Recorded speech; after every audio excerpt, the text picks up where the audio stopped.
Olá, pessoal, boa noite a todas e a todos, sejam bem-vindas e bem-vindos. Eu queria fazer algumas solicitações para vocês, né? O horário da nossa aula é às 18h30, agora no período da noite, mas o pessoal vai entrando assim ao longo do tempo, né? Atrapalha um pouquinho aqui a minha dinâmica ficar aceitando o pessoal, até porque, como eu coloco um roteiro, vocês sabem, desaparece para mim aqui a tela principal. Então, quando dá esse apito aqui, que alguém está pedindo para entrar, eu tenho que fechar tudo, parar de falar, ir lá e voltar para poder fazer a admissão.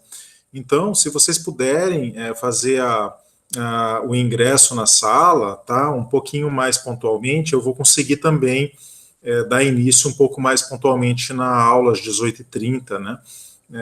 Por isso que eu estou atrasando aí alguns minutos sempre para admitir o pessoal na sala, sem ficar atrapalhando muito durante a aula, tá? Então eu faço essa solicitação para vocês. Queria também mencionar, lembrá-los e lembrá-las, né, que nós disponibilizamos para vocês no canal do YouTube uma série de pequenos vídeos a respeito de princípios do processo penal, teoria geral do processo penal, que faz parte da nossa disciplina e que foram disponibilizados a título de aulas assíncronas, né? Então, claro, vocês não são obrigadas e obrigados a assistir, né, mas é muito conveniente que, em podendo, assistam, porque, afinal de contas, é um conteúdo rápido que, se visto ao longo do semestre, ele fica bem diluído e bem fácil de ser acompanhado. Mas se nós deixarmos para assistir esses vídeos todos de uma única vez, aí fica pesado e um pouco inviável. E também lembrá-los e lembrá-las a importância e a conveniência também de assistirem sempre a aula anterior, né, para que vocês possam vir para esse encontro mais preparadas e preparados para o nosso conteúdo, né? Então, eu sempre disponibilizo o mais rapidamente possível para poder disponibilizar para vocês essa possibilidade de assistirem, né? Eu estou falando isso porque eu acompanho ali o número de acessos e eu achei um número de acessos pequeno em relação à turma, tá? Mais ou menos de 50%. Bom, talvez os colegas e as colegas estejam acompanhando de outras maneiras ou fazendo estudos pessoais, mas eu achei um pouco reduzido o acesso, não que vocês sejam obrigados a entrar, não é muito pelo contrário, mas apenas estimulá-los a assistirem, pelo menos para que vocês possam fazer um bom acompanhamento do nosso conteúdo. Então, nas aulas passadas, nós tivemos a oportunidade de conversar a respeito do inquérito policial e, na última aula, especificamente, nós falamos a respeito da ação penal. Ação penal, que naquela oportunidade, o vídeo já está disponibilizado para vocês ali no canal do YouTube, ação penal que eu fiz questão naquele momento de deixar bem claro que é a visão do processualista, uma visão mais prática, mais pragmática, porque a ação penal ela é tratada tanto no Código Penal quanto no Código de Processo Penal, de forma que as matérias elas se superpõem. Durante toda a minha experiência profissional, e quando eu era aluno também, eu assistia a aulas de professores de Penal 2 e de Processo Penal 1 que acabavam trabalhando a mesma temática, de forma que o conteúdo ficava superposto.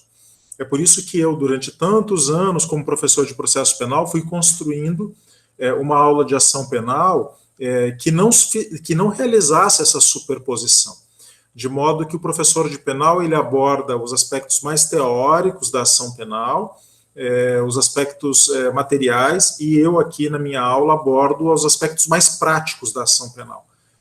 Ou seja, tanto aqueles elementos que visam evitar a ação penal, as formas de plea bargain, né, que são adotadas no Brasil, como também as formas de ingresso da ação penal, que é a denúncia e a queixa-crime, né, respectivamente na ação penal pública e na ação penal privada. Então, esse foi mais o conteúdo, né, que nós trabalhamos na aula de ação penal e portanto, para que não fique repetitivo e para que vocês tenham aí um interesse maior pela disciplina e que não fique aí, né,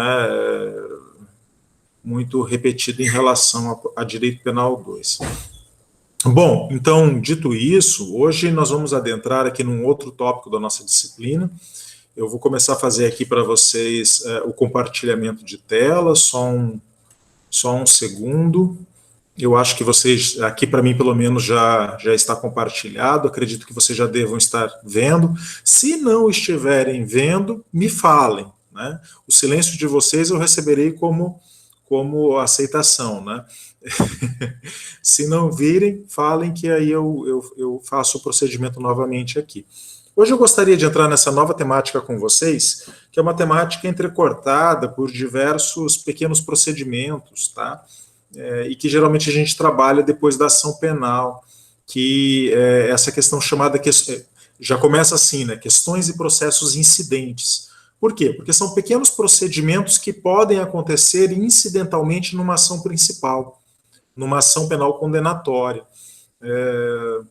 Eu fiz questão aqui de deixar claro que eu retirei classicamente, as medidas assecuratórias, elas são trabalhadas nesse capítulo, questões e processos incidentes. Mas as medidas assecuratórias, na verdade, elas são um capítulo muito especial do processo penal cautelar, de maneira que eu, este ano, estou pela primeira vez retirando as medidas assecuratórias e jogando um pouco mais para frente para o estudo junto com as prisões, junto com as medidas cautelares pessoais, de modo que eu faço uma divisão entre medidas cautelares reais, aquelas que incidem sobre coisas, e medidas cautelares pessoais, aquelas que incidem sobre o corpo do réu, do investigado, do indiciado, ou qualquer outro nome que vocês queiram dar.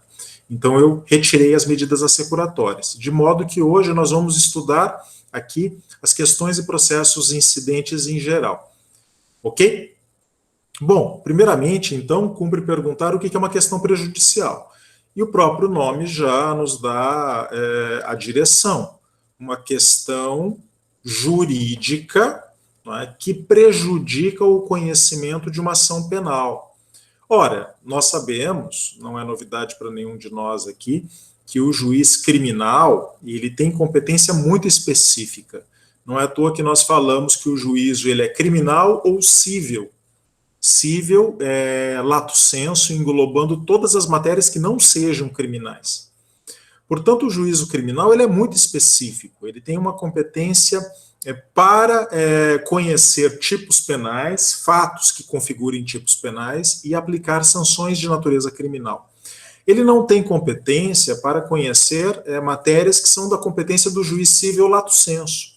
Matéria tributária, matéria de família, matéria cível, essas matérias elas devem ser submetidas ao juiz competente. E aí nós podemos citar aqui, eu acabei de citar vários casos, né? Mas estado de pessoas, por exemplo, o estado de pessoas é uma situação que demanda manifestação do juiz cível, o reconhecimento de alguma forma tributária, né, de um tributo, nós falaremos disso na sequência, não é?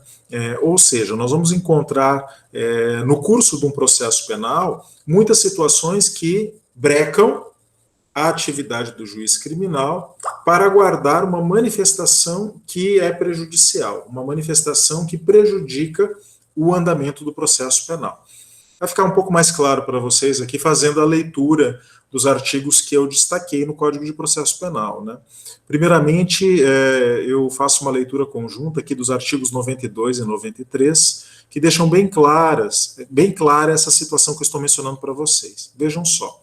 Se a decisão sobre a existência da infração depender da solução de controvérsia que o juiz repute séria e fundada sobre o estado civil das pessoas, o curso da ação penal ficará suspenso até que no juízo cível seja a controvérsia dirimida por sentença passada em julgado, sem prejuízo da inquirição das testemunhas e de outras provas de natureza urgente.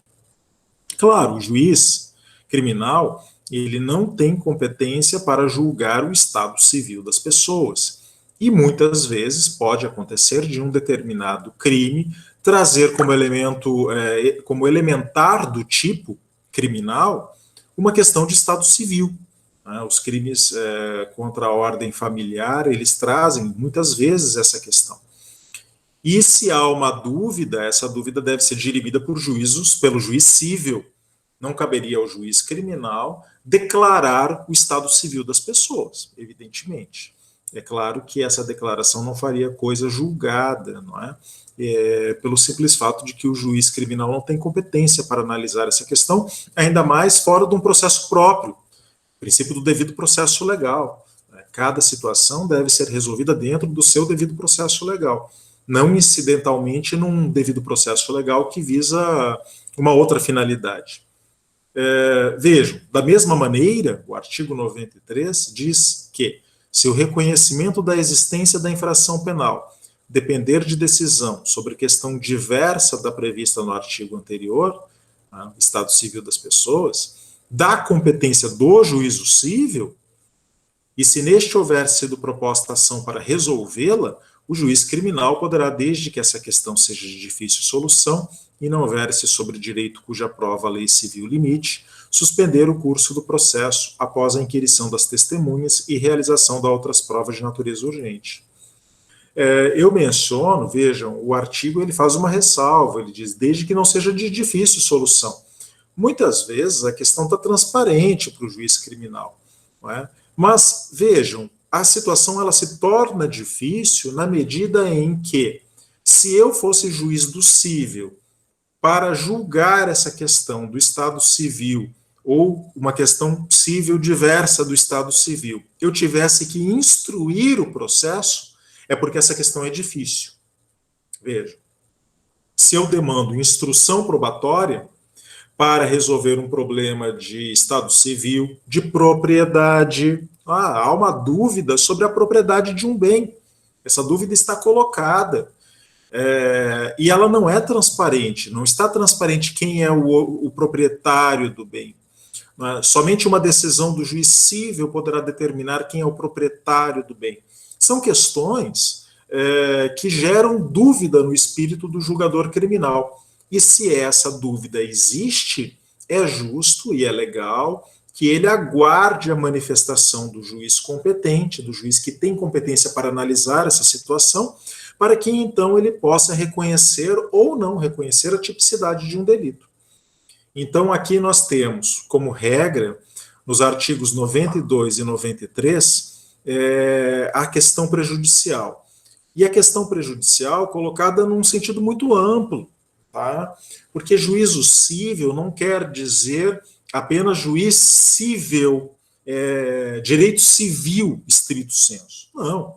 Aqui podem surgir situações da competência do juiz, o juiz que julga direito civil, mas o direito mercantil, o direito do trabalho, ou seja, nós teremos aqui um conjunto de áreas jurídicas que estão colocadas como cível lato sensu, onde o magistrado criminal poderá considerar que ele demanda essa apreciação prévia.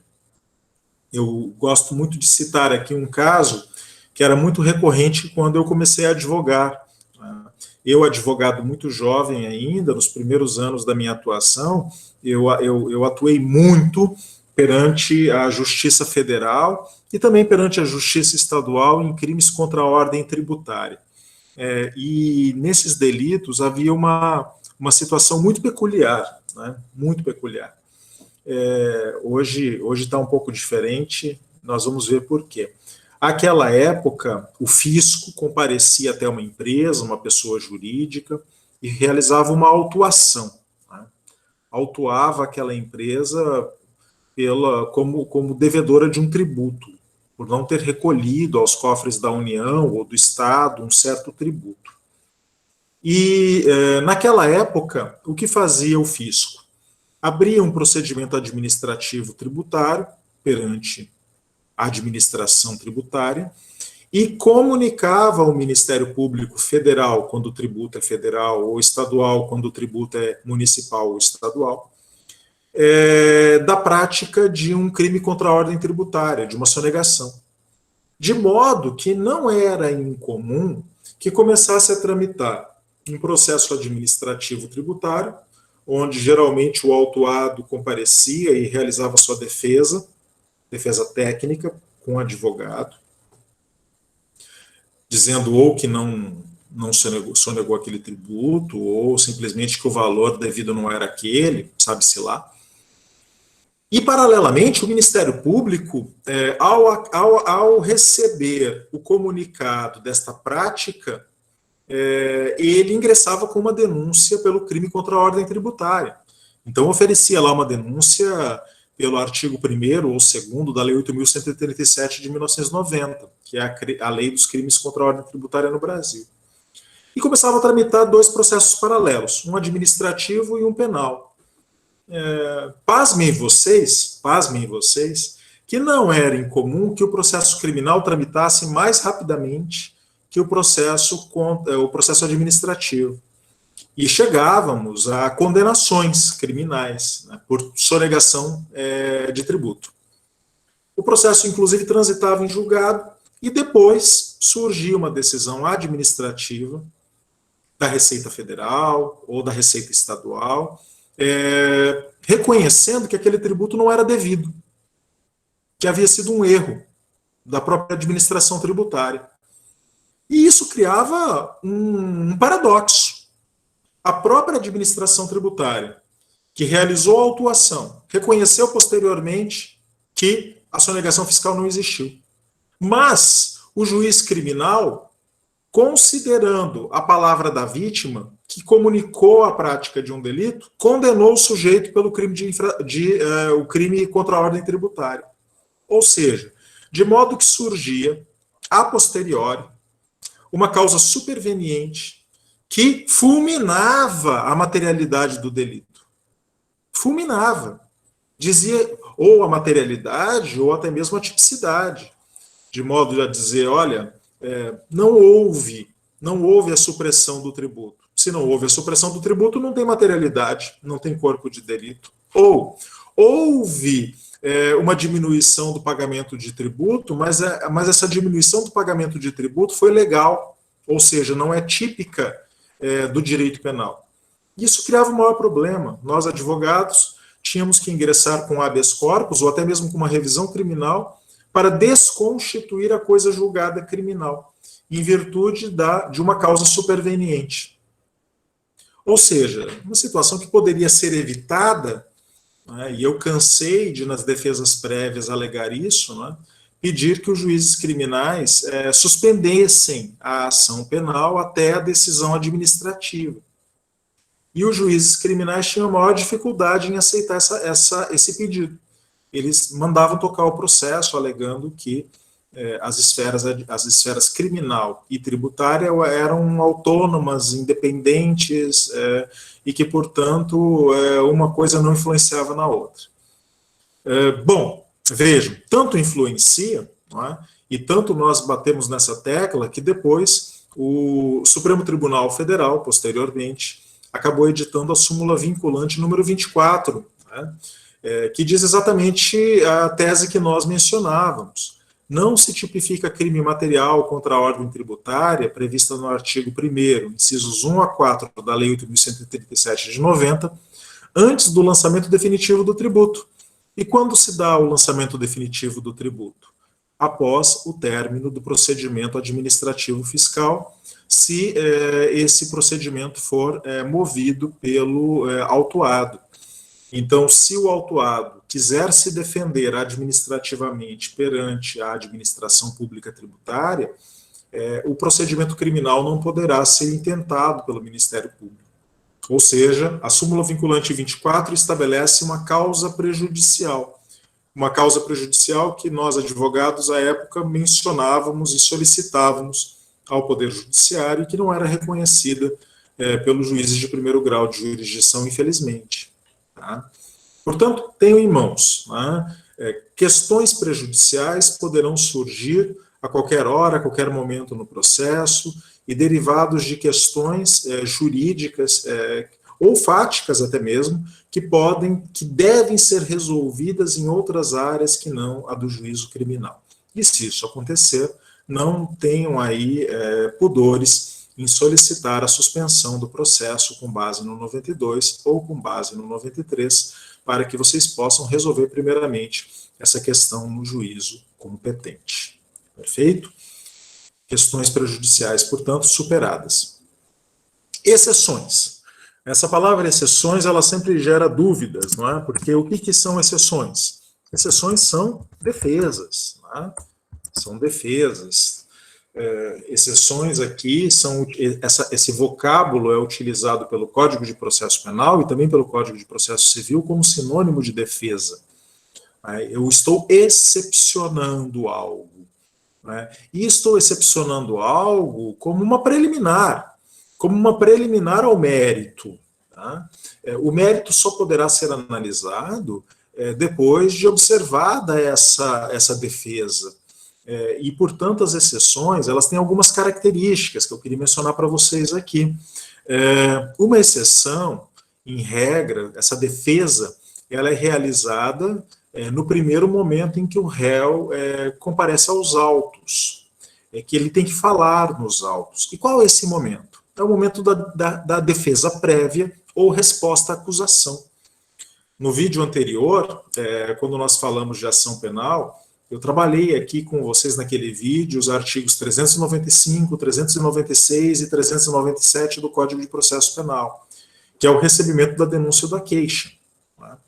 E aí eu dizia naquele momento que o juiz recebe a denúncia ou a queixa-crime, determina a citação do acusado para responder à acusação, a resposta à acusação ou defesa prévia, e depois disso ele recebe ou não recebe, pode absolver sumariamente o sujeito. Não é? Este momento da resposta à acusação ou defesa prévia é o momento oportuno para que o sujeito excepcione também. O prazo é sempre comum. O mesmo prazo que eu tenho para fazer a defesa prévia é o prazo que eu tenho para oferecer uma exceção. Só que o Código de Processo Penal, ele considera que essas causas, elas são tão prejudiciais ao conhecimento do mérito que elas deveriam ser processadas em apartado, de modo a não atrapalhar a tramitação dos autos principais. Né? Então, o Código de Processo Penal pede que, em se tratando das matérias que nós vamos mencionar, que o advogado, ele excepcione, ou seja, ao invés de oferecer na defesa prévia, na resposta à acusação, essa matéria, ele ofereça apartadamente. Olha, vocês verão na prática forense os advogados fazendo tudo isso na defesa prévia. Tá? Tem prejuízo? Não, não tem prejuízo. Tem, inclusive, juízes que nem determinam que se processe em apartado, acabam julgando no bojo da própria ação penal. Tem outros juízes que determinam que se tire cópia da defesa prévia e se autue em apartado para que o pedido possa sofrer tramitação em regime de exceção. De qualquer maneira, não há prejuízo. A defesa sempre será ouvida nesse aspecto. Bom, que defesas são essas? Que defesas excepcionais são essas? Que defesas são essas que o Código de Processo Penal entendeu como tão prejudiciais assim ao andamento de uma ação penal? Primeiro, a suspeição. Né? A suspeição. Quando o juiz ele é suspeito de parcialidade. Não é aqui o impedimento. O impedimento também está dado. Tá? Nós vamos falar disso na sequência, mas aqui é a suspeição. Não são aquelas causas que impedem o juiz de julgar naquela causa, mas são aquelas que tornam ele suspeito de parcialidade. Ora, se eu sou marido da ré, então eu estou impedido de atuar na causa, existe uma causa legal. Mas se eu sou amigo íntimo do réu ou da ré, embora eu não esteja impedido, eu sou uma pessoa suspeita para julgar aquela causa. Então há diferença aqui que vocês já estudaram, tanto no direito processual civil quanto no direito constitucional. Né? Aquelas causas elas se aplicam aqui perfeitamente. Se o juiz for suspeito de parcialidade, e hoje nós estamos aí, né, com a decisão do Supremo Tribunal Federal, do ministro Fachin, que, para não julgar a suspeição da 13ª Vara Criminal de Curitiba, acabou aceitando um habeas corpus que alegava a incompetência daquela vara. Né? Portanto, uma situação aí bastante delicada que surgiu hoje e que está dada no mundo jurídico. As pessoas estão debatendo bastante essa questão hoje. Afinal de contas, é a notícia do dia. Então vejam que aqui nós poderíamos utilizar isso como exemplo, né?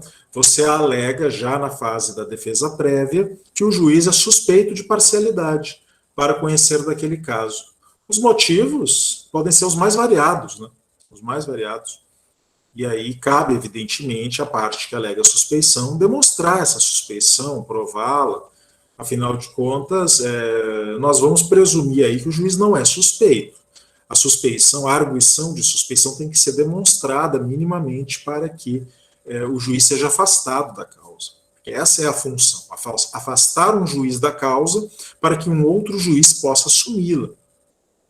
Então, exceção de suspeição.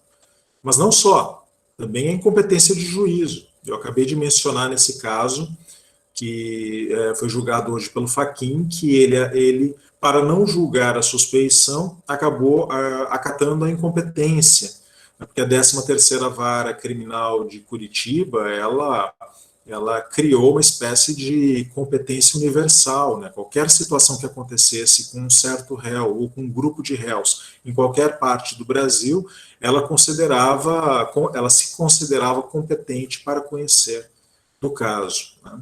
E hoje o ministro Fachin considerou que não, que continuam sendo aplicadas as regras do processo penal que estão previstos no Código de Processo Penal e que determinam a competência territorial. A 13ª Vara Criminal de Curitiba tinha jurisdição, pensava ter jurisdição criminal em todo o país. Essa incompetência, que deve ser arguida aqui, em exceção, é a incompetência relativa. Tá? Incompetência relativa. E por quê? Porque as incompetências absolutas, elas são de ordem constitucional. Tá? E se são de ordem constitucional, elas podem ser arguidas a qualquer tempo e grau de jurisdição, porque geram nulidade absoluta. Essa incompetência aqui de juízo que nós estamos trabalhando, ela, na verdade, e a jurisprudência já é bem pacífica nesse sentido, ela não é de juízo, simplesmente, ela é territorial. Vejam. Porque quando eu falo em competência de juízo, eu estou dizendo assim, este caso deveria ter sido conhecido pela primeira vara criminal de Florianópolis, mas foi conhecido pela segunda vara criminal. Perfeito? Digamos que hajam varas com competências em função da matéria. A primeira vara criminal, ela tem competência do júri, por exemplo. A segunda vara criminal tem competência para crimes de trânsito. E houve uma confusão dentro da distribuição do juízo estadual, houve uma confusão e acabou tramitando uma causa de júri numa outra vara ou de uma causa de trânsito em outra vara. Vejam, então aqui nós podemos arguir a incompetência do juízo. Ou a incompetência territorial também pode ser arguída. A jurisprudência aceita, que é a incompetência onde nós sabemos, né, que o que determina a competência territorial é o local da consumação. Então, um crime de estelionato começou a ser praticado em Florianópolis, mas ele se consumou em São José. Vejam. Essa consumação em São José determina que o juízo de São José seja o competente para conhecer. Mas você não alega, você simplesmente passa batido. E aí haverá uma prorrogação de competência. O juiz de São José poderá tornar-se prorrogado para conhecer de um caso que se consumou em Florianópolis e vice-versa. Tá? Então fiquemos atentos aqui. Tá? Quando a gente alega incompetência, nós temos que ter muita clareza. Essa incompetência é relativa ou é absoluta? Incompetências relativas são aquelas que podem ser prorrogadas. Incompetências absolutas são aquelas que não podem ser prorrogadas. Se a incompetência pode ser prorrogada, como é o caso que eu acabei de mencionar para vocês, da incompetência territorial, então, se vocês não alegarem no momento oportuno, haverá preclusão. não poderá ser mais alegado. E o juiz de Florianópolis tornar-se-á competente para conhecer do caso que deveria ser julgado pelo juiz de São José.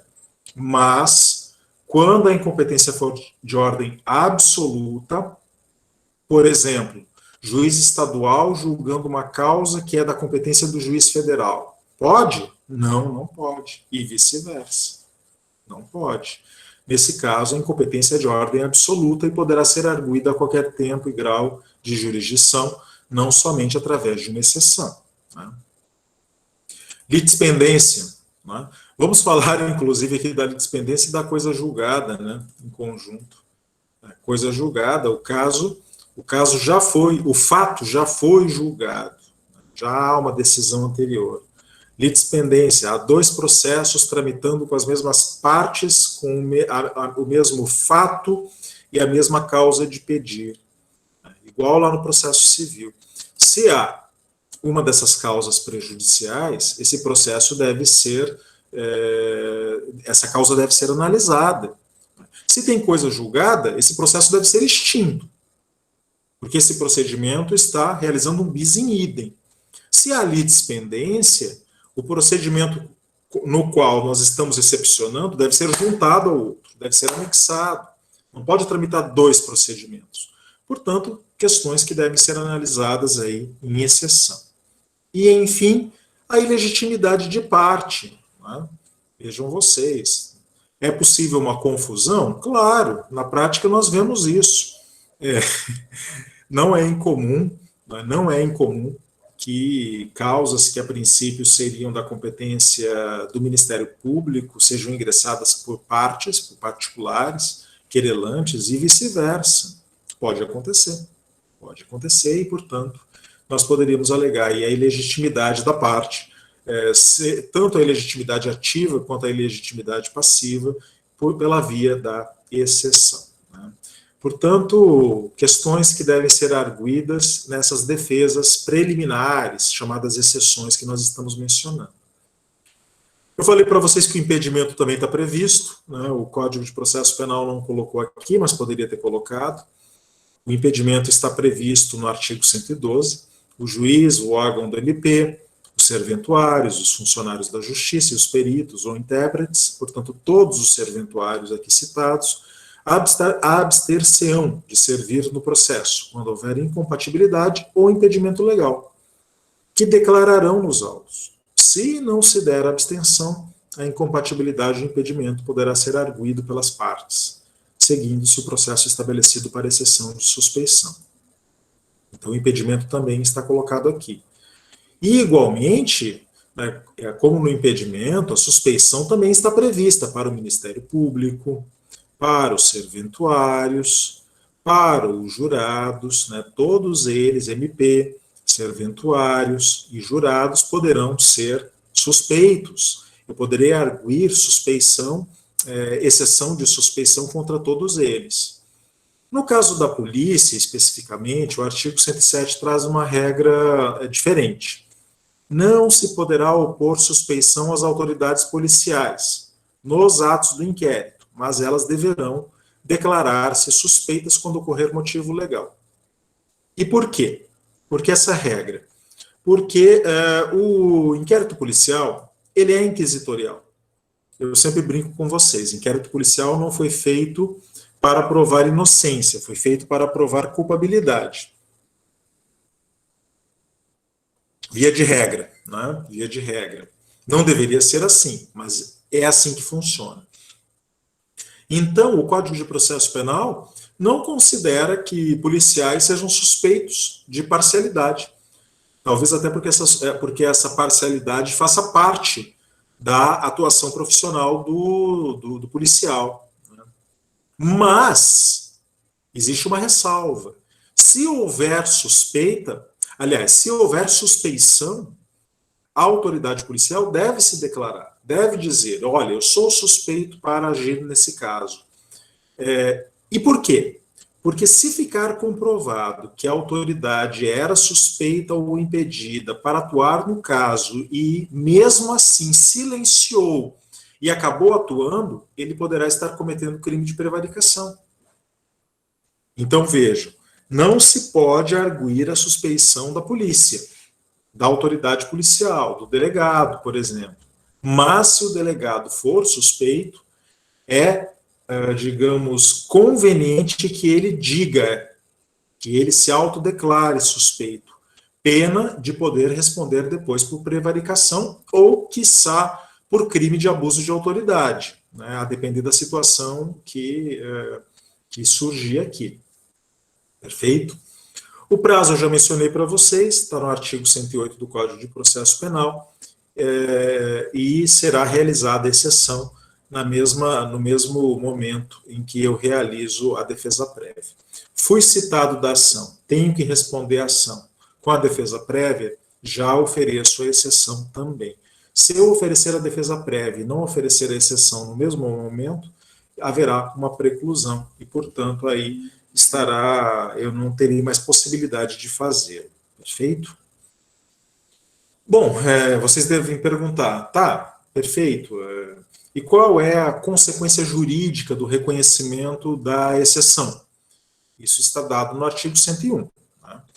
Julgada procedente a suspeição, ficarão nulos os atos do processo principal, pagando o juiz as custas, no caso de erro inexcusável. Rejeitada, evidenciando-se malícia do recipiente, a este será imposta a multa de R$ 200.000 a 2 contos de réis. Então vejam vocês que se o juiz ele era realmente suspeito e mesmo assim atuou no processo, nós temos aí a nulidade dos atos do processo principal. Talvez por isso o ministro Fachin, nessa decisão de hoje, ele tenha se adiantado e conferido e reconhecido incompetência, porque eles não queriam reconhecer suspeição, porque a suspeição anularia todos os atos do processo, todos. Enquanto a incompetência acaba anulando apenas os atos decisórios. Então, aparenta essa decisão uma decisão que beneficia muito mais o juiz da 13ª Vara Criminal do que o réu propriamente dito, né, naqueles autos. Mais questões importantes, eu só estou mencionando porque é um caso que surgiu hoje e que acaba colaborando para que nós entendamos aqui como funciona a matéria que nós estamos trabalhando coincidentemente em data de hoje. Gente, essas exceções, né, que são defesas, elas não suspendem a tramitação dos autos principais. Exatamente porque eu mencionei para vocês que há aí uma tramitação paralela, uma tramitação que se opera paralelamente em autos apartados. Portanto, não há qualquer tipo de problema para a tramitação dos autos principais. Eu vou pedir para vocês 1 minuto. Eu fui chamado aqui apenas para resolver um pequeno problema doméstico e já retorno em menos de 2 minutos, ok? Intervalinho.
Retornando, então, Professor, pois não?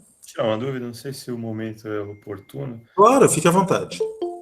Essa questão da suspeição e da incompetência, ela pode ser declarada ex officio ou ela precisa... Sim, sem dúvida, sem dúvida. Na verdade, o magistrado, ele pode fazê-lo, sim, é diferente do processo civil, onde ele deve ser provocado, tá? Até porque no processo penal, vigora muito mais o princípio inquisitivo que o princípio acusatório, né, como nós já mencionamos desde o início.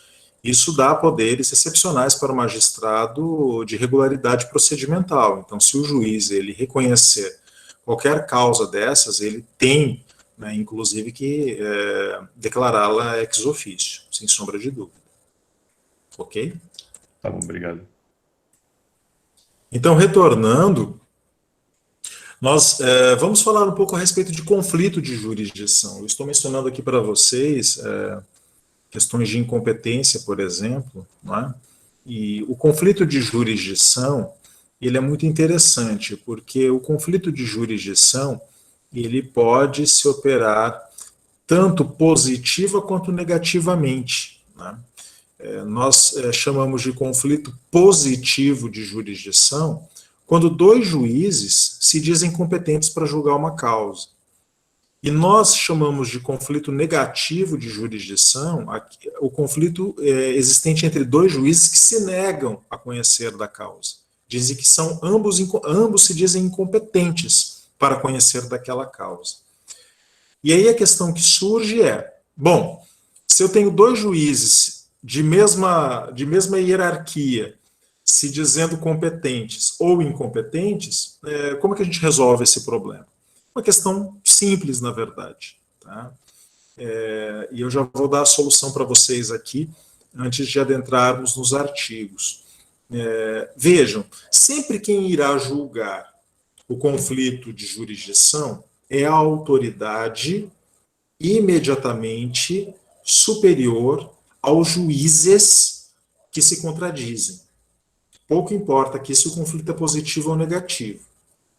Então, percebam, se eu tenho um conflito de jurisdição, positivo ou negativo, entre dois juízes da Justiça Estadual de Santa Catarina, quem deve julgar o conflito entre eles, de jurisdição? Resposta fácil: Tribunal de Justiça de Santa Catarina. Por quê? Porque esses dois juízes de primeiro grau de jurisdição estão submetidos ao mesmo tribunal. Então, o Tribunal de Justiça julga o conflito. Mas podem surgir conflitos mais complexos, como, por exemplo, o conflito entre um juiz estadual e um juiz federal, ou entre um juiz federal e um juiz eleitoral, um juiz militar e um juiz estadual. Vejam, é aqui que a coisa fica interessante. E por quê? Porque agora eu comecei a falar de conflitos entre juízes que não pertencem à mesma jurisdição. Não pertencem à mesma jurisdição. Então eu não posso jogar, por exemplo, se há o conflito entre juiz estadual e juiz federal, eu não posso jogar este conflito para conhecimento nem do Tribunal de Justiça, nem do Tribunal Regional Federal da Quarta Região. Porque o TJ de Santa Catarina não tem jurisdição sobre o juiz federal. E o Tribunal Regional Federal da Quarta Região não tem competência, não tem jurisdição sobre o juiz estadual. Então, quem é a autoridade imediatamente superior a esses dois magistrados? Nenhum dos tribunais que eu mencionei, mas sim o STJ. Perceberam? Poderia acontecer um conflito também entre o STJ e o Tribunal Superior Eleitoral, ou o Tribunal Superior do Trabalho. E quem seria a autoridade imediatamente superior a esses tribunais? O Supremo Tribunal Federal. Então, vocês sempre precisam procurar a autoridade que tem jurisdição imediata sobre ambos os juízes em conflito.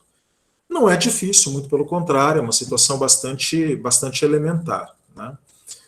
Vejam lá, as questões atinentes à competência resolver-se-ão não só pela exceção própria, como também pelo conflito positivo ou negativo de jurisdição. Há conflito de jurisdição quando duas ou mais autoridades judiciárias se consideram competentes, conflito positivo, ou incompetentes, conflito negativo, para conhecer do mesmo fato criminoso. Ou quando surgir uma controvérsia sobre unidade de juízo, junção, separação de processos. Quem pode suscitar o conflito? A própria parte interessada, né? A quem isso prejudique ou beneficie, né? O Ministério Público, qualquer Ministério Público que atua em qualquer em qualquer uma das varas dos juízos que estão em conflito. Os juízes podem fazê-lo também. Vai a pergunta do colega agora há pouco, né? Os juízes podem suscitar? Claro, eles devem suscitar. Os tribunais em causa também. Naquele exemplo que eu dei, por exemplo, se o conflito surgisse entre o STJ e o Tribunal Superior Eleitoral. Portanto, sempre um tribunal superior deverá julgar a quem cabe a jurisdição, a quem cabe julgar o caso que nós estamos aqui em conflito. Existe também um caso bem interessante, que eu gosto de mencionar aqui junto, que é a avocatória do Supremo Tribunal Federal. O que é a avocatória? Ela está prevista lá no artigo 117. O Supremo Tribunal Federal, mediante a avocatória, restabelecerá a sua jurisdição, sempre que exercida por qualquer dos juízes ou tribunais inferiores.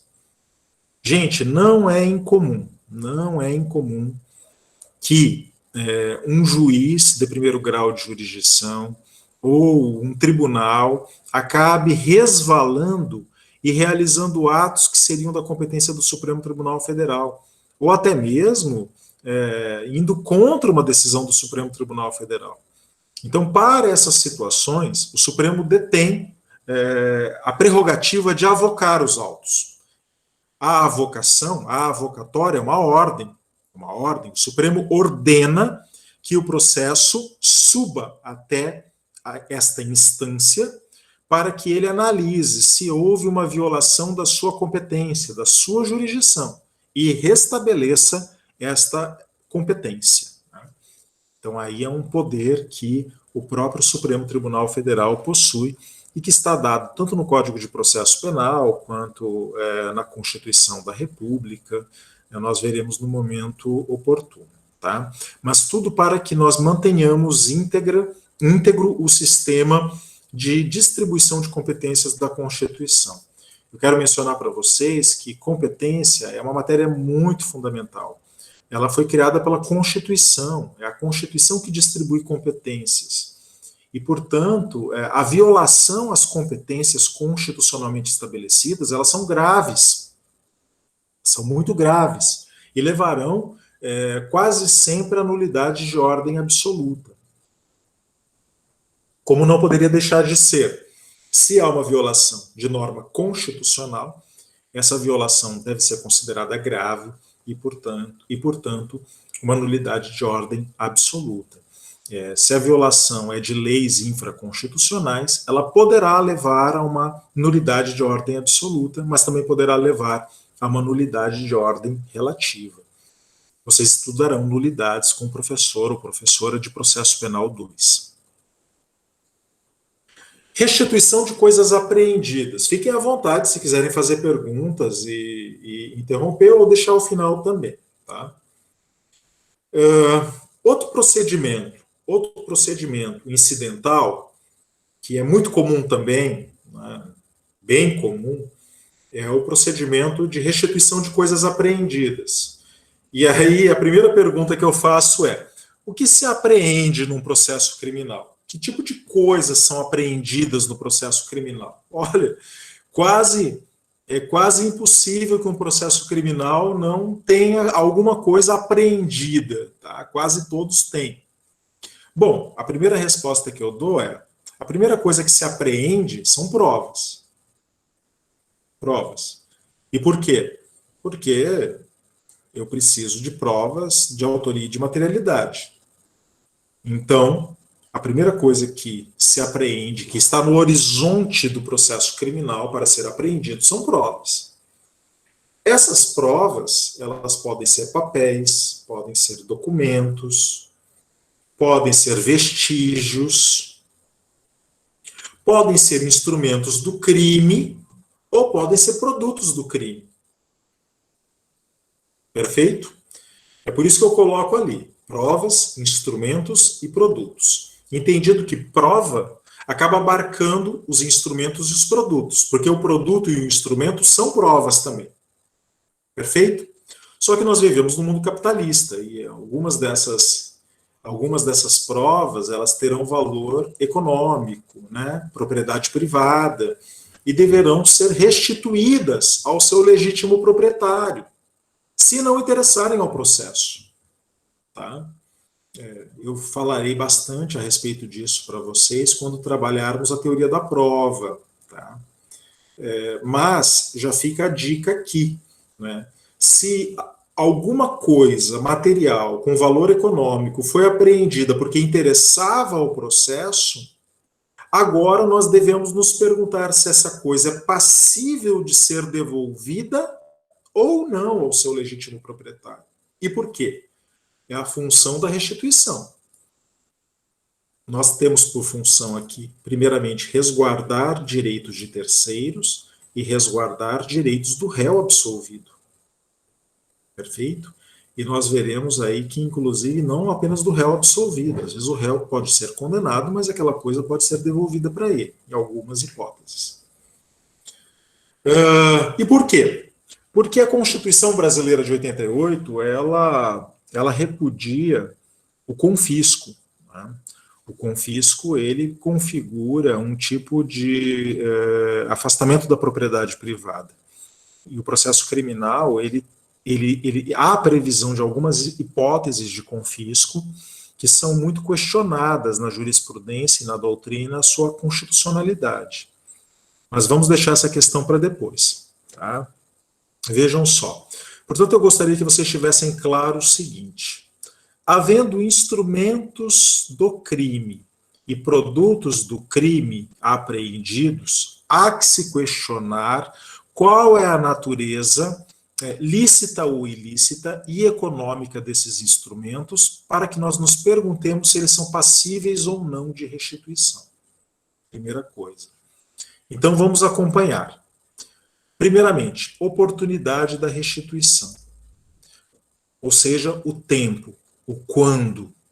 O artigo 118 nos diz: antes de transitar em julgado a sentença, as coisas apreendidas não poderão ser restituídas enquanto interessarem ao processo. Vejam, nós temos aqui uma fala do Código de Processo Penal que tem um sentido bem positivo. Enquanto não transitar em julgado a sentença, nada será restituído. A jurisprudência brasileira, ela,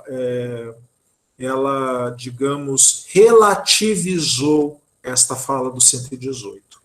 E por quê? Primeiramente porque o Estado, o Judiciário, não tem depósito suficiente para manter todos os bens apreendidos guardados.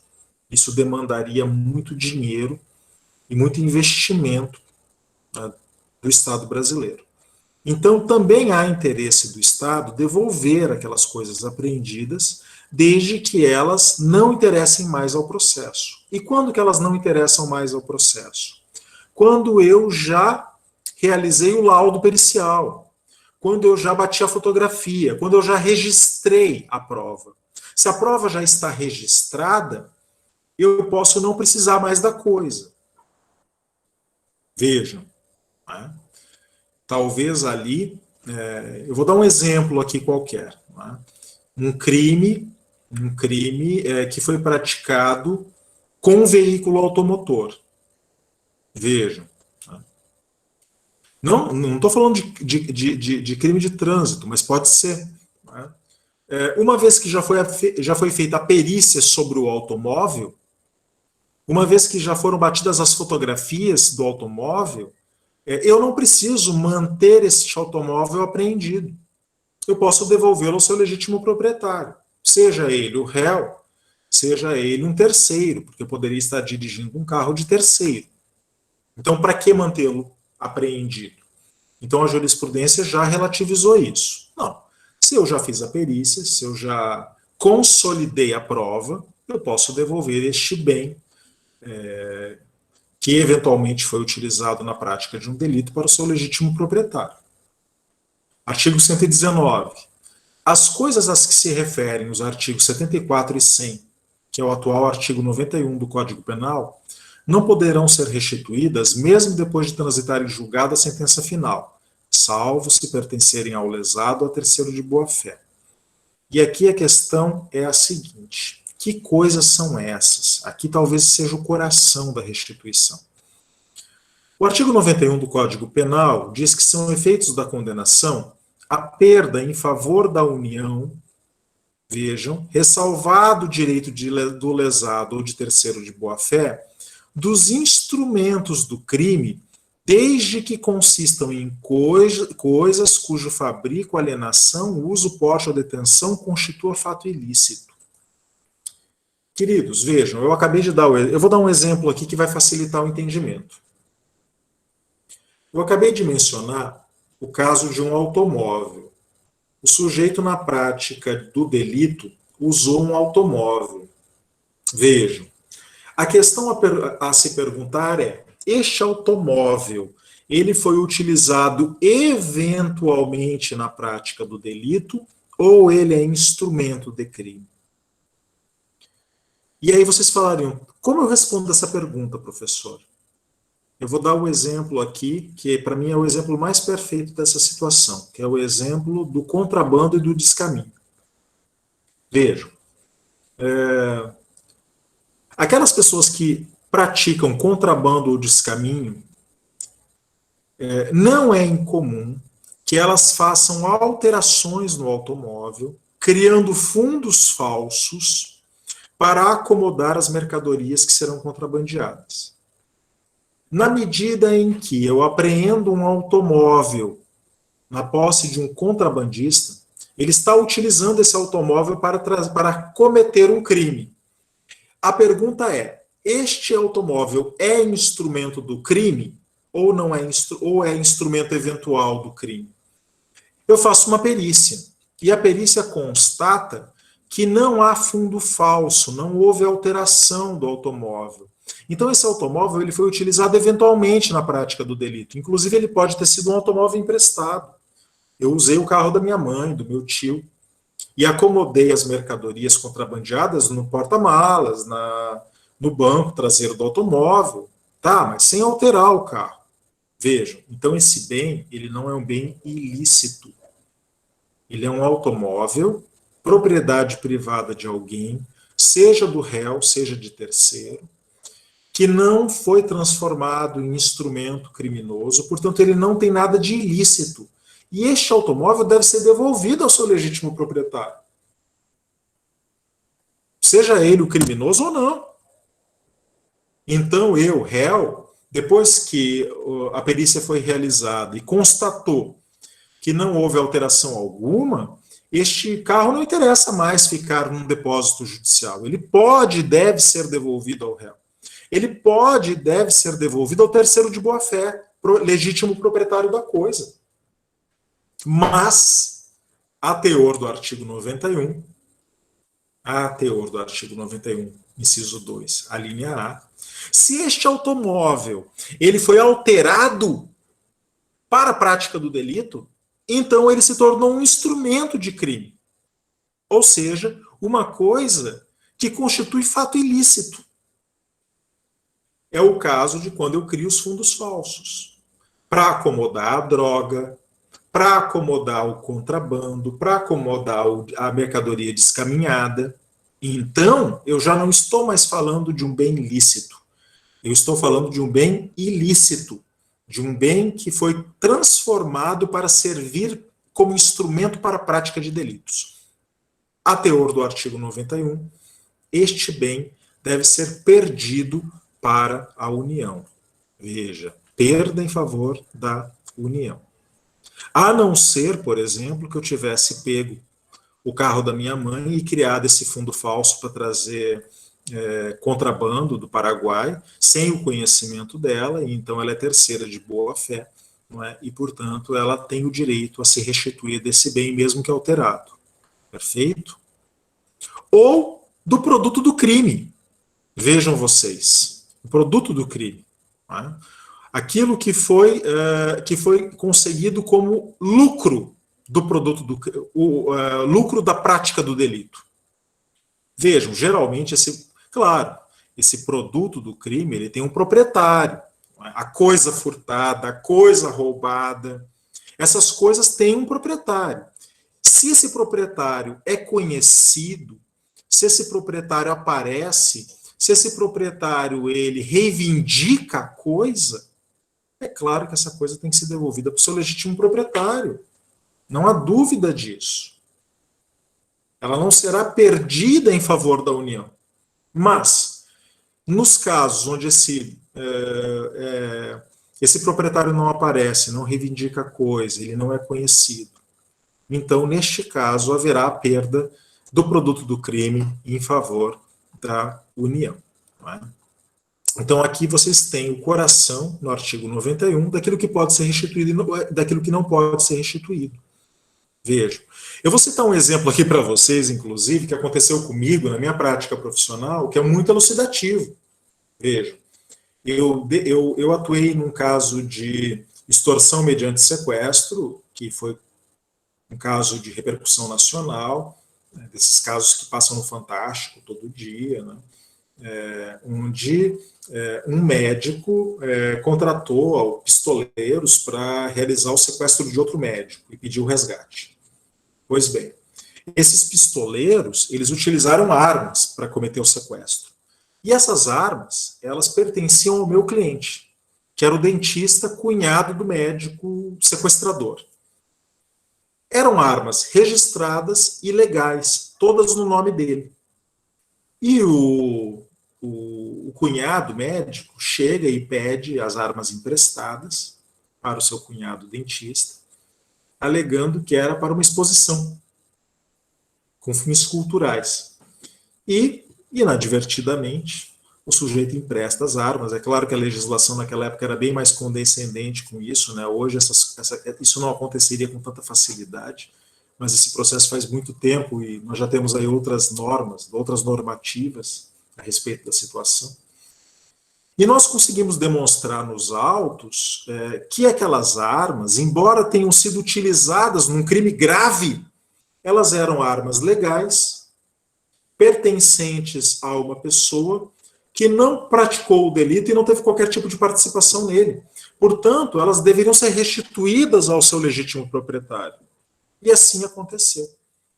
Esse sujeito, que a princípio foi denunciado pelo Ministério Público, foi absolvido, porque não ficou provado contra ele qualquer tipo de participação no fato, e ainda teve as suas armas restituídas para que ele pudesse continuar ali na sua coleção.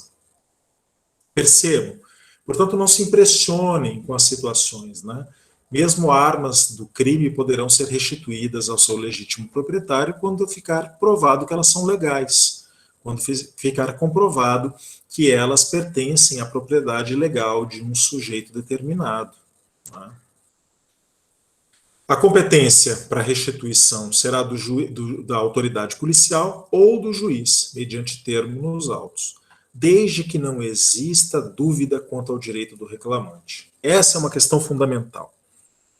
O juiz ou o delegado só restituirão a coisa ao seu legítimo proprietário, ou seja, ficando provado nos autos que o sujeito é o seu proprietário. Ah, professor, mas e se houver dúvida quanto à propriedade? Então, o juiz criminal não poderá fazê-lo. Parágrafo 1º. Se duvidoso o direito o pedido de restituição, autuar-se-á em apartado, assinando-se ao requerente o prazo de 5 dias para a prova. Em tal caso, só o juiz criminal poderá decidir o incidente. Se mesmo assim não ficar comprovado, vejam, se mesmo assim existir uma dúvida, não é, de quem é o verdadeiro dono, essa dúvida não puder ser resolvida pelo juiz criminal, então nós aplicaremos aqui o parágrafo 4º. Em caso de dúvida sobre quem seja o verdadeiro dono, o juiz remeterá as partes para o juízo cível, ordenando o depósito da coisa em mão do depositário ou do próprio terceiro que as detinha, se for pessoa idônea. Então, É muito comum que aconteça a restituição de coisas apreendidas no processo penal, mas ela só é admitida levando em consideração a licitude ou ilicitude da coisa, como eu mencionei para vocês, artigo 91 do Código Penal, e prova pré-constituída de propriedade. Prova pré-constituída. No caso do automóvel, ora, quem tem em nome de quem está registrado este carro? Quem é o seu legítimo proprietário? Vejam, eu tenho um documento que comprova essa situação. Se houver dúvida, não pensem duas vezes. O juiz abrirá o procedimento, mas determinará que este procedimento seja remetido ao juízo cível para que ele, que tem competência para decidir questões de propriedade, o faça. E, portanto, restitua ao legítimo proprietário a coisa previamente apreendida. Bom, nós temos aqui, então, a questão da avaliação e venda dos bens em leilão público após a decretação de perda, segundo o regime do sequestro.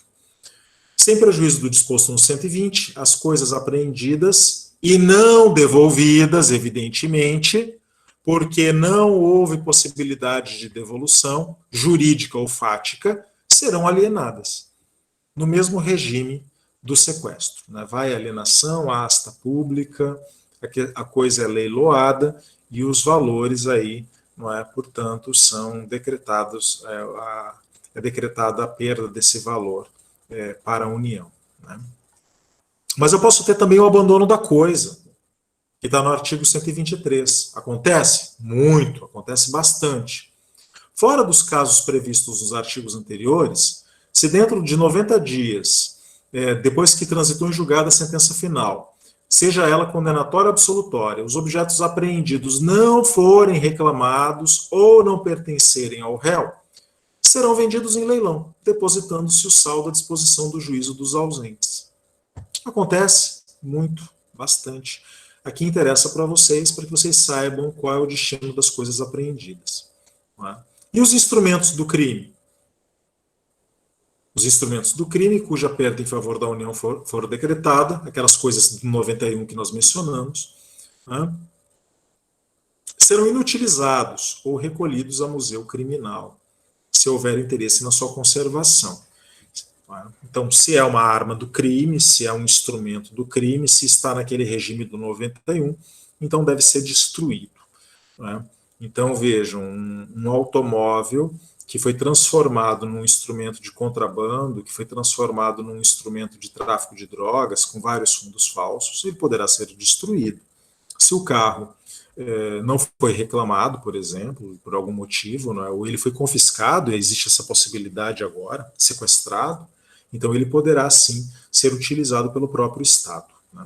Hoje, com o pacote anticrime, há essa possibilidade. Bens de valor, como, por exemplo, automóveis, que são confiscados, que são apreendidos primeiro pelo juízo criminal, são levados e que podem ser utilizados, pode ser convertida a propriedade do sujeito criminoso, previamente condenado, para a propriedade da União, para que ele transforme aquele automóvel, por exemplo, numa viatura. Há essa possibilidade? Há essa possibilidade. O Código de Processo Penal permite. Existe a possibilidade também de que essas coisas apreendidas sejam obras de arte. E aí, destino das obras de arte adquiridas com os proventos do crime. Neste caso, o pacote anticrime também estabeleceu uma regra bem clara. Se houver decretação de perdimento de obras de arte ou de outros bens de relevante valor cultural ou artístico, se o crime não tiver vítima determinada, poderá haver destinação dos bens a museus públicos. Claro, se houver vítima determinada, a obra de arte deve ser devolvida à vítima, ao seu legítimo proprietário. Se essa obra de arte não tem vítima determinada aqui no crime, então haverá destinação dos bens ao museu público, para que elas sejam apreciadas pelas pessoas em geral. Tá? Perfeito. Enfim, eu gostaria de mencionar para vocês dois incidentes que são muito comuns também no juízo criminal. O primeiro incidente se chama incidente de falsidade documental e o segundo, incidente de insanidade mental. Claro, é bastante óbvio o que eu vou dizer aqui, mas é importante que seja dito. Pode surgir, durante a instrução criminal, dúvida quanto à lisura, à veracidade ou à autenticidade de um documento nos autos. Um documento que foi juntado nos autos para servir de prova. Pode surgir? Pode. Eu vou citar um caso aqui bem interessante. Eu acho interessante, porque acontece muito. Né? Foi juntado pela defesa nos autos um atestado de óbito. Um atestado de óbito do réu. O réu morreu. Então, cabe o que ao advogado fazer? Né? Cabe ao advogado juntar aos autos o atestado de óbito e solicitar a prescrição, a extinção da punibilidade pela morte. Simples assim. E o juiz, decretando a extinção da punibilidade pela morte, os autos transitarão em julgado. Imaginem vocês que este atestado de óbito fosse falso. Fosse falso. E o juiz decretasse extinta a punibilidade pela morte do réu. O que poderia ser feito? Eu sei que vocês ficarão decepcionadas e decepcionados com o que eu vou dizer. Mas, na legislação brasileira, nada pode ser feito. Porque uma vez que transitou em julgado a sentença penal condenatória extintiva da punibilidade, mesmo que ocasionada por documento falso, não há possibilidade de desconstituí-la. Os sujeitos que utilizaram o documento falso poderão e deverão responder pelo crime praticado, de uso de documento falso, de falsificação de documento público. Mas, neste caso, não haveria essa possibilidade. O direito italiano prevê a possibilidade da desconstituição da coisa julgada, da sentença penal que extingue a punibilidade por morte em caso de documento falso. Mas a nossa legislação não prevê esta possibilidade. Vejam vocês.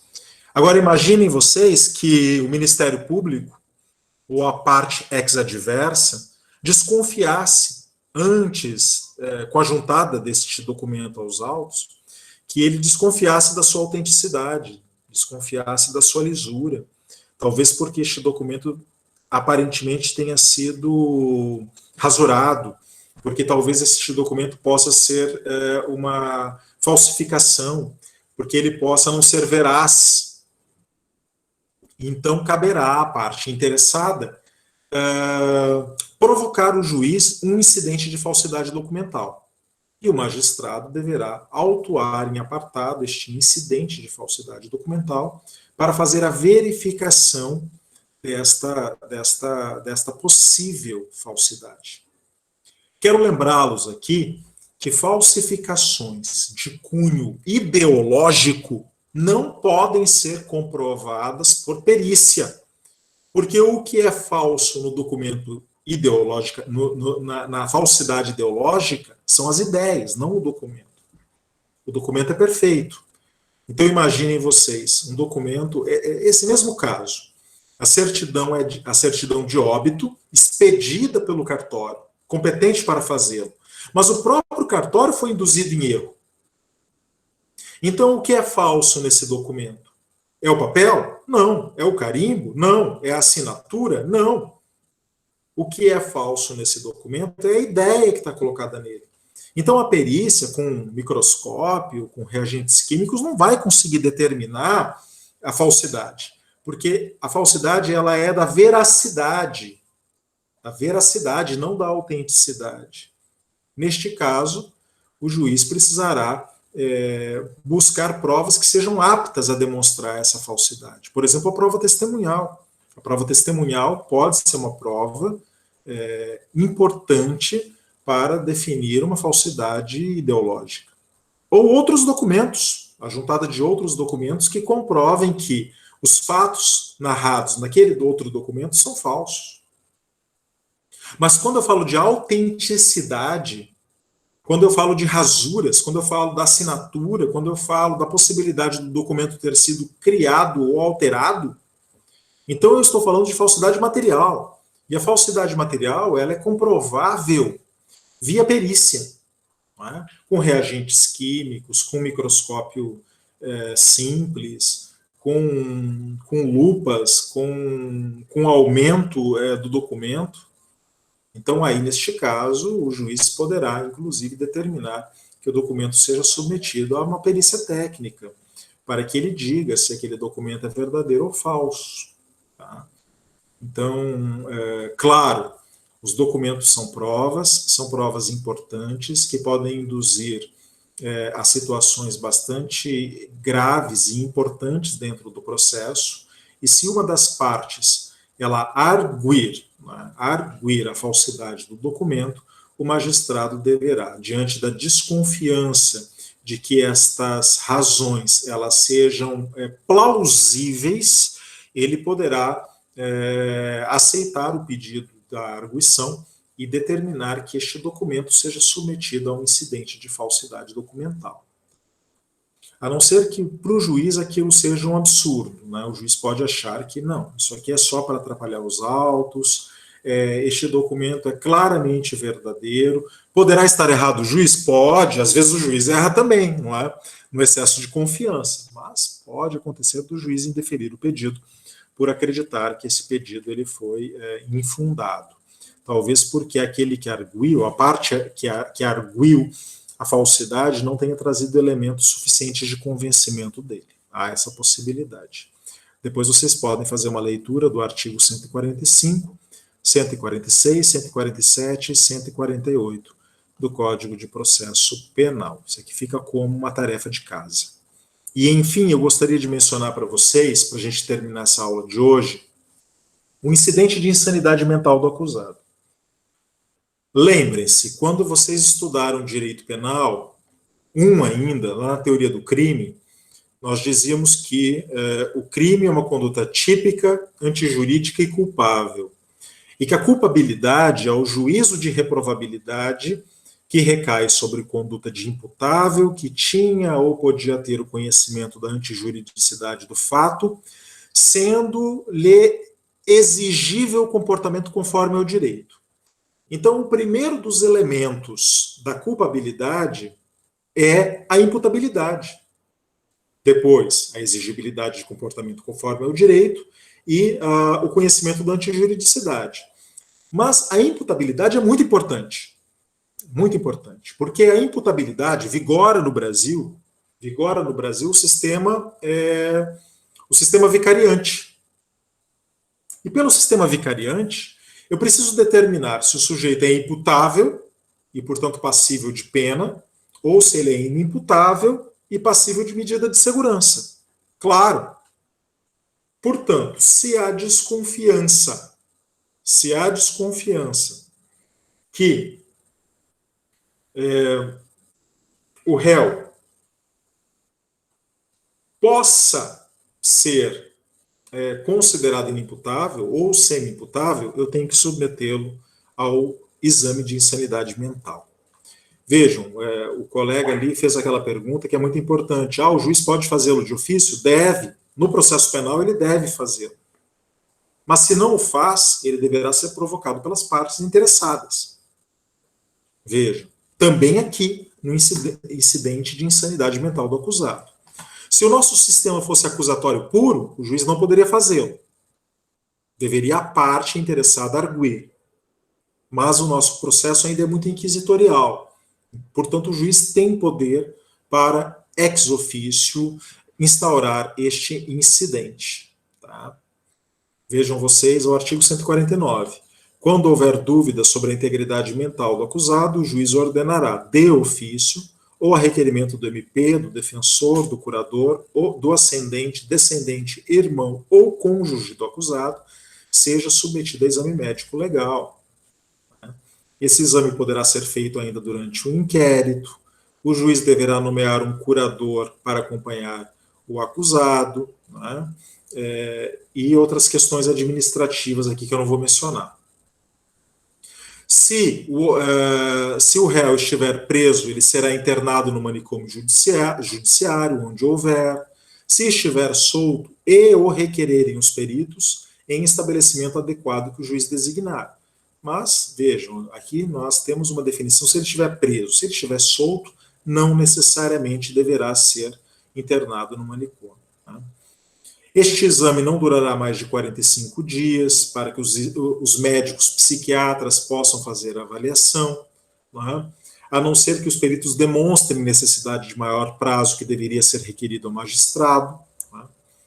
O juiz poderá autorizar a entrega dos autos aos peritos para que eles conheçam o que aconteceu naqueles autos, que eles possam conhecer a causa que está sendo julgada. E, se os peritos concluírem que o acusado, que o réu, era, ao tempo do crime, irresponsável nos termos do Código Penal, o processo prosseguirá com a presença do curador. E por que esse artigo 151?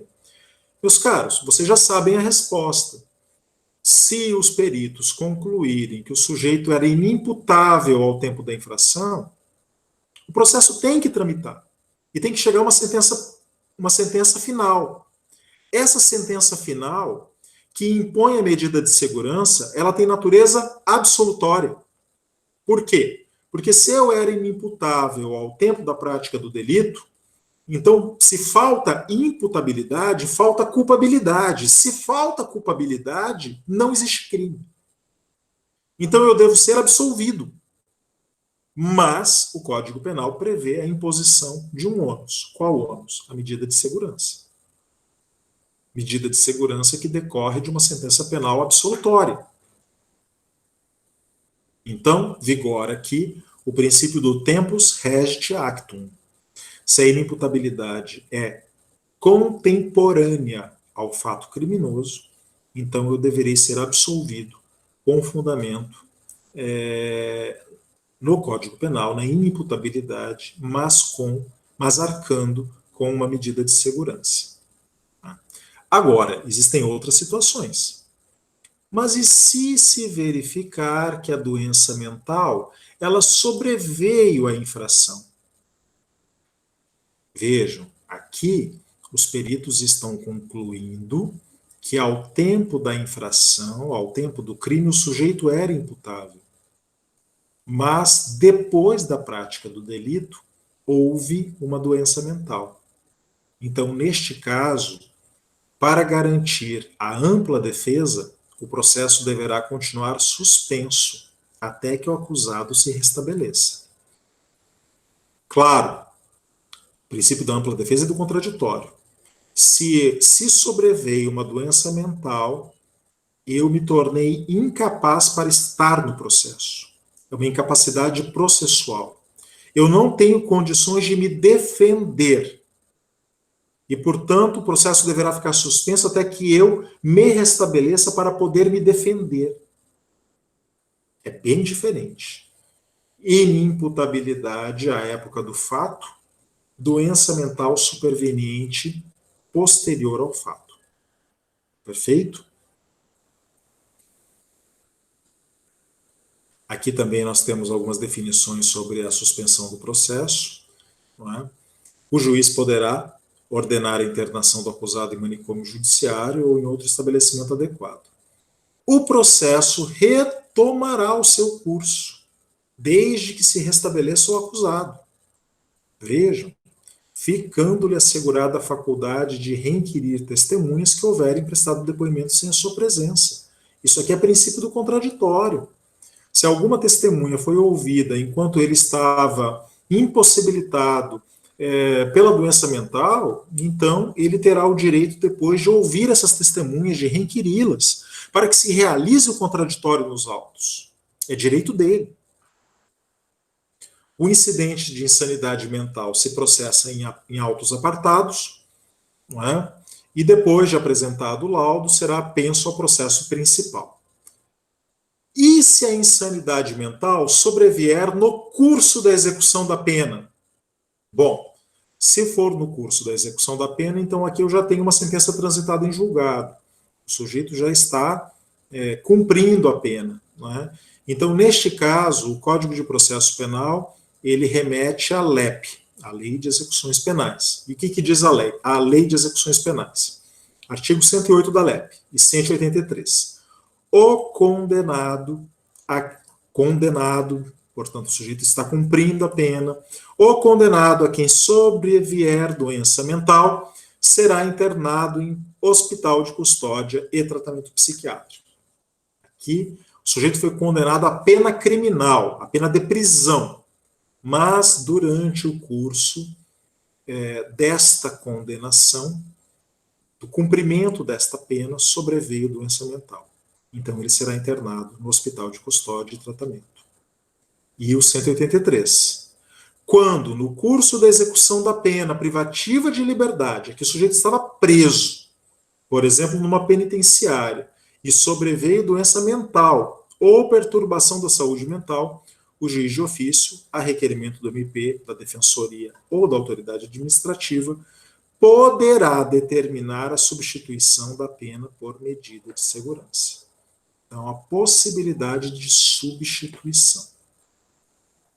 Não porque o sujeito era inimputável, nós sabemos que não era, porque aqui a doença mental sobreveio a pena privativa de liberdade, portanto, o sujeito já estava condenado. Neste caso, o advogado, o defensor público, o MP, poderá pedir essa substituição. Né? E aí o efeito seria que o sujeito seria transferido de uma penitenciária, por exemplo, onde ele estaria cumprindo pena, para um hospital psiquiátrico de tratamento ou de custódia. Portanto, dois incidentes importantes que acontecem com muita frequência no processo penal.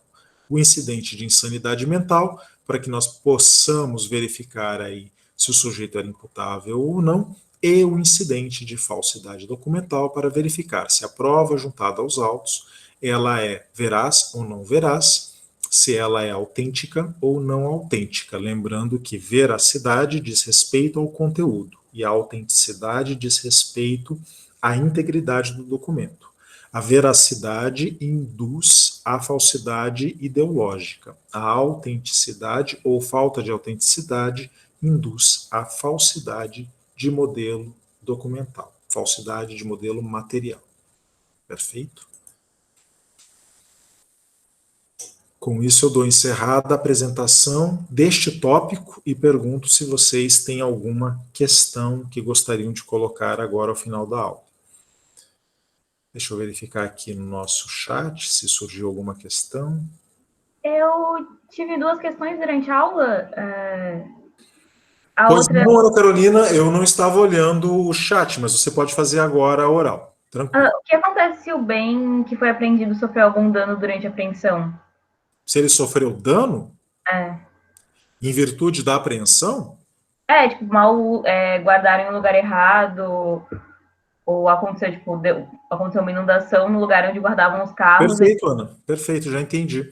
Ana, veja, a Constituição brasileira define que quaisquer atos de agentes públicos que possam causar dano a terceiro deverão ser responsabilizados objetivamente pelo Estado. Tá? Você falou, uma inundação, talvez aí um caso fortuito ou força maior. Tá? Nesse caso fortuito ou de força maior, eu não sei te dizer se isso excluiria a responsabilidade do Estado, porque eu não sou da área civil. Tá? Eu não sou da área civil. Então, demandaria aí que um civilista respondesse se o caso fortuito ou a força maior são capazes de excluir a responsabilidade do Estado pela guarda do bem. Mas se foi decorrente de ato de agente público, o agente público, dolosa ou culposamente, não foi responsável o suficiente para guardar a coisa que ele tinha responsabilidade para guardar, ocasionando prejuízo à coisa, e esta coisa não é daquelas que deveriam ser perdidas para a União porque eram ilícitas, e, portanto, deverão ser destruídas, se ela é uma coisa lícita que deve ser restituída ao seu legítimo proprietário, em tese, tá, Ana? Em tese, o Estado deve ser responsabilizado pelo dano ocasionado. Uhum. E a outra questão era, nessa última parte, se foi dada insanidade mental depois da execução da pena e foi uma restritiva de direito de serviço à comunidade. Perdão, Ana, volta, eu não entendi. Se foi dada, tipo, ele foi declarado insano mental depois da execução da pena e era uma pena que não de liberdade, de privação de liberdade, assim, tipo, serviço à comunidade, em algum... Veja, você falou, ele terminou de cumprir a pena e depois do cumprimento da pena... Não, durante o cumprimento, tipo, durante o período que ele deveria servir à comunidade, aconteceu alguma coisa e ele não conseguia mais fazer determinado esse ato que era, tipo,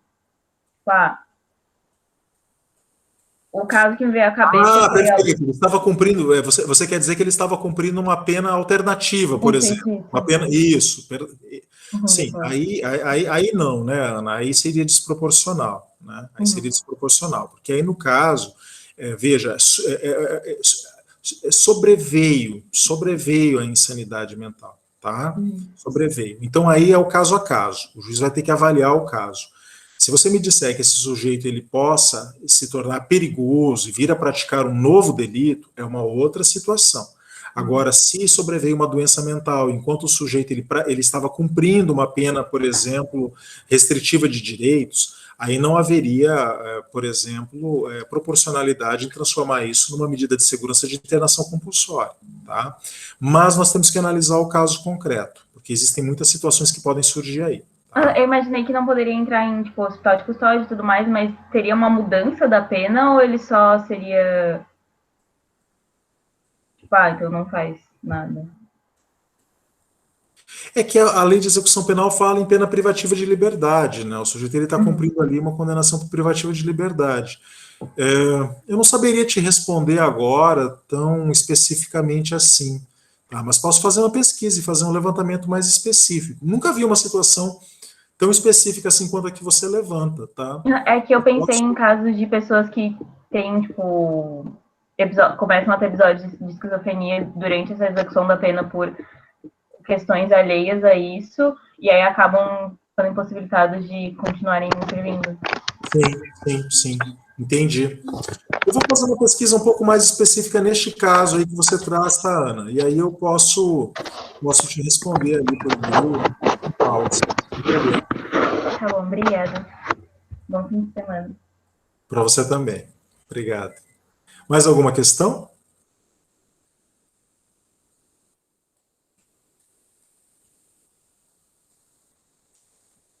Acredito que não, o pessoal está saindo, inclusive. Então, eu agradeço, desejo boa noite a todas e a todos e até a próxima aula.